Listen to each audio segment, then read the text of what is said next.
All right, everybody. Welcome to KodaDot YouTube channel. Today, we are going to have a look on our latest update, which is possibility to connect to KodaDot with other wallets.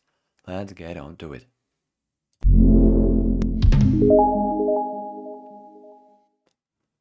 In this video, we'll be connecting with Subwallet, and if you are wondering how to get it, you just visit your Chrome web store, type in Subwallet, just like this, and add the extension to your browser. All right, you can see me right now on KodaDot landing page where we also added some new stuff. For example, this spotlight section or latest sales and newest listing. Okay, so how do we actually connect to KodaDot with some other wallet? You can see that I have Subwallet already installed and I have some KSM to pay for fees. So I just simply click on connect, choose Subwallet, choose appropriate account, and boom, we are logged in.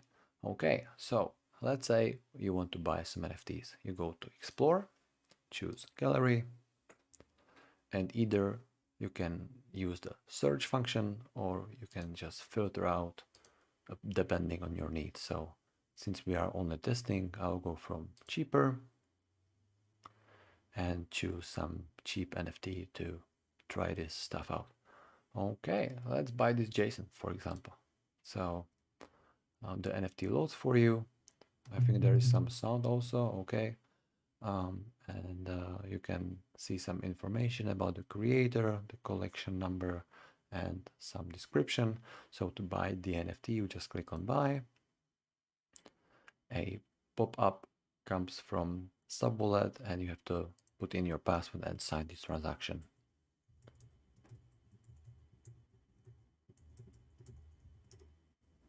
Okay. Once you put in your password, then the transaction goes through the blockchain where it needs to be verified. And once it verifies in the blockchain, then the NFT lands right on your wallet. So it usually takes a couple of seconds. In this case, in the meanwhile, you can just learn maybe something new about KodaDot. And you just this is done. Okay, so we've bought this JSON NFT, and right away you can see that we are the owners and we can send, consume, or list the NFT. If you would want to have a look on your collected NFTs, then you just click on your profile and either you have some created or you have some collections. Maybe you have sold some and you have also collected such section where you can see the latest NFT you bought. All right, if you need some help with minting or with creating a wallet or anything, you can feel free to contact us on Discord, Twitter, or wherever you feel like. And we'll see you in the next one. Bye.